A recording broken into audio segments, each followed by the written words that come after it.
Pan से आधार link नहीं करने वालों को नुकसान, नहीं कर पा रहे रिफंड के लिए क्लेम। प्रॉपर्टी की खरीद या बिक्री पर देना होगा ज्यादा टैक्स, वाहन क्रय विक्रय पर भी देना पड़ेगा ज्यादा टैक्स। जिन्होंने पैन को आधार से लिंक नहीं किया है, एक तगड़ा जुर्माना अब उनका इंतजार कर रहा है। पैन को आधार से लिंक कराने की डेडलाइन जा चुकी है। जिनके भी पैन कार्ड आधार से लिंक नहीं है, अब वो डीएक्टिवेट हो चुके हैं। ऐसे में अब लोगों को भारी नुकसान भी झेलना पड़ रहा है। ऐसे लोगों को डिपॉजिट, ट्रांजैक्शन, लोन और क्रेडिट से जुड़े कामों में दिक्कतों का सामना करना पड़ रहा है। आज के समय में एफडी से लेकर डीमेट अकाउंट ओपन होने तक हर जगह पैन कार्ड जरूरी रहता है। इसके अलावा पैन कार्ड निष्क्रिय होने पर आपसे ज्यादा टीडीएस या टीसीएस भी काटा जाएगा। वहीं पैन पर कोई भी रिफंड नहीं मिलेगा।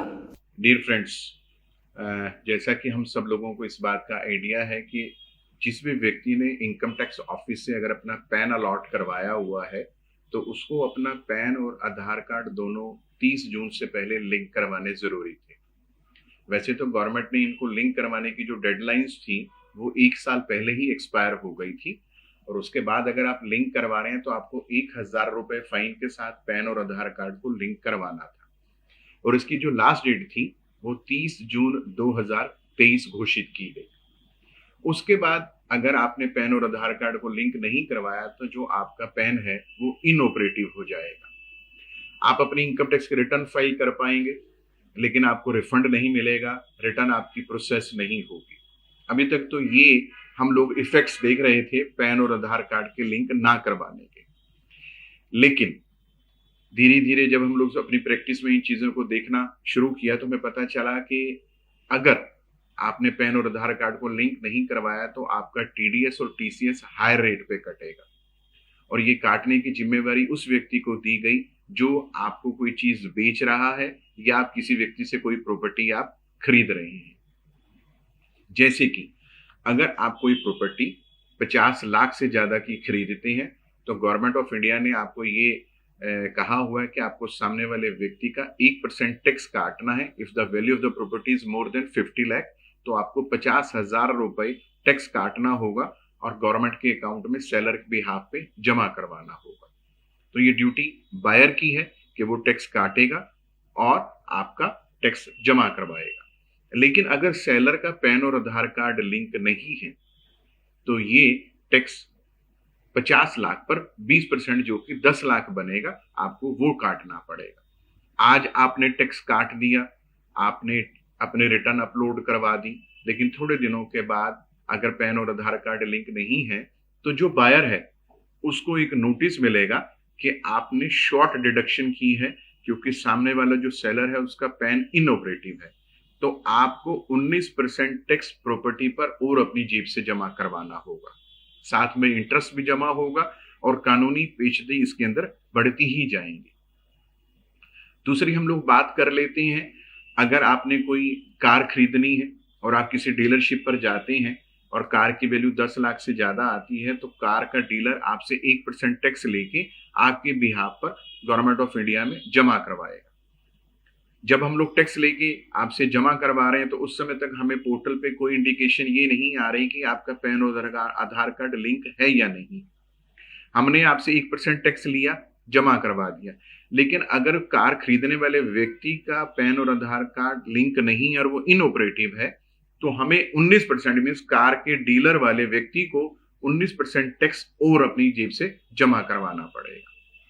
इसी तरह हम लोग बात कर लेते हैं, अगर आपकी बैंकों में फिक्स डिपॉजिट है, आपने कोई टर्म डिपॉजिट वहां डाला हुआ है या आरडी डाली हुई है और आपका पैन आधार लिंक नहीं है तो बैंक वालों को जो वो आपको इंटरेस्ट दे रहे हैं एफडीआर के ऊपर या आरडी के ऊपर 10% टीडीएस काटना होगा। लेकिन अगर लिंक नहीं है तो वही 10% 20% हो जाएगा। तो हमारी आज इस वीडियो के माध्यम से आप लोगों को एक अवेयरनेस ये देने की हम कोशिश कर रहे हैं कि जब भी आप कोई टैक्स काटें, चाहे as a buyer of property हो, चाहे एज ए डीलर ऑफ, अगर आप कोई कार बेच रहे हैं या बैंक ऑफिशियल्स को नई एफडी बनवा रहे हैं या ऐसी फर्में जो डिविडेंड देना चाह रही हैं, रॉयल्टी देना चाह रही हैं या कोई किराएदार अपने मकान मालिक को किराया देना चाह रहे हैं, या हम लोग बात कर लेते हैं कि एक एम्प्लॉयर अपने एम्प्लॉय को सैलरी देना चाह रहा है, तो अगर उसकी कोई जिम्मेवारी आती है किसी भी सेक्शन में 192 में, 194 आई में, आर में, जे में, एफ में, तो उसको सबसे पहले टैक्स काटने से पहले ये देखना होगा कि जिसका मैं टैक्स काट रहा हूं क्या उसका पैन और आधार कार्ड लिंक है या नहीं। अगर वो लिंक नहीं है तो उसको 20% टैक्स काटना होगा, और अगर लिंक है तो जो नॉर्मल रेट आपको दिया गया है उसके ऊपर आप टैक्स काटिए। अगर आपने पैन और आधार कार्ड लिंक नहीं करवाया तो उसके क्या क्या ड्रॉबैक्स हो सकते हैं, जैसे मैंने अभी आपसे शेयर किया कि टीडीएस टीसीएस आपका हायर रेट पे कटेगा, आप अपना बैंक अकाउंट नहीं खुलवा सकते, आप रिफंड नहीं इनकम टैक्स में क्लेम कर सकते, आप एक लिमिट के बाद म्यूचुअल फंड्स नहीं खरीद सकते, आप अपना बैंकों में फिक्स डिपॉजिट नहीं कर सकते, आप कैश डिपॉजिट नहीं कर सकते। तो मेरी सभी सिटीजन से ये रिक्वेस्ट है कि प्लीज एक बारी आप अपना पैन और आधार कार्ड जरूर चेक कर लीजिए कि वो लिंक हो जाए। अगर वो लिंक नहीं है तो आपके लिए ये प्रॉब्लम्स बढ़ने वाली। सर मेरा एक सवाल था, अगर लिंक नहीं है तो क्योंकि सरकार ने डेडलाइन दी थी, डेट दी थी, वो तो निकल चुकी है, अब कैसे लिंक कराएं जिनकी लिंक नहीं है आधार पे नाम? आज भी आप अपना 1000 रुपए फाइन भर के अपना पैन और आधार कार्ड को लिंक करवा सकते हैं, और ये डाटा 1 महीने के अंदर आपका ऑपरेटिव हो जाएगा।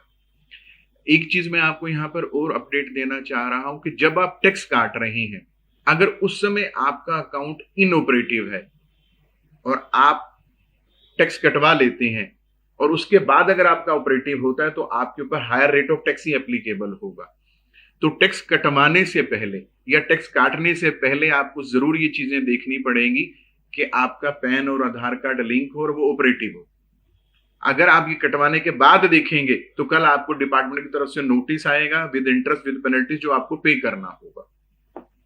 सर ये ऑनलाइन करवा सकते हैं? ऑनलाइन करवा सकते हैं। इनकम टैक्स पोर्टल पे जाइए, वहां पर 1000 रुपए का आप ऑनलाइन चलान भरिए और आपका पैन और आधार कार्ड लिंक हो जाएगा। विद इन 1 मंथ में ये हो जाएगा।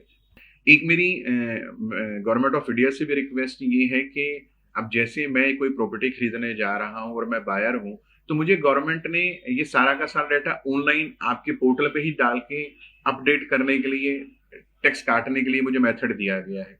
मुझे ऐसा कोई लिंक नहीं मिलता, मुझे कोई ऐसा पैरामीटर नहीं मिलता, कोई बीप की आवाज नहीं आती जिससे एक सिंपल आदमी को पता चल सके कि सामने वाले का अकाउंट लिंक है या नहीं है। अगर मैं बैंक ऑफिशियल्स की बात करता हूं तो कितनी फिक्स डिपॉजिट्स हैं, कितनी एफडीआर्स हैं, कैसे पॉसिबल हो पाएगा कि एक एफडी को हम लोग चेक कर पाएं कि उसका पैन और आधार कार्ड लिंक है कि नहीं है।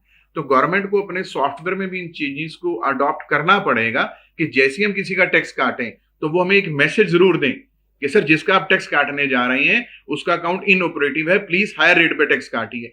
अदरवाइज मेरी लायबिलिटी केवल 1% टैक्स काटने की थी या बैंक ऑफिशियल्स के लिए 10% की थी, अब सामने वाले की गलती के लिए जिम्मेवार मैं कैसे बन सकता हूं? As a buyer of property, as a bank official, as a dividend देने वाली कंपनी, एज ए किराया देने वाला किराएदार, एज ए सैलरी देने वाला एम्प्लॉयर। तो ये फैक्टर्स गवर्नमेंट को लायबिलिटी हमारे पे ना डाल के बल्कि उस व्यक्ति पे डालनी चाहिए जिस कारण से उसने अपना अकाउंट ऑपरेट नहीं किया, तो वो गलती उसकी है। हम लोग तो ठीक रेट पे ठीक सेक्शन में टैक्स काट रहे हैं लेकिन नोटिस हमें ही दोबारा मिल रहे हैं। तो मेरी गवर्नमेंट से यहाँ पर एक छोटी सी गुजारिश है कि लॉ को थोड़ा सा अमेंड किया जाए और जो इस पार्ट पर गलती आ रही है उसको भी सुधारा जाए।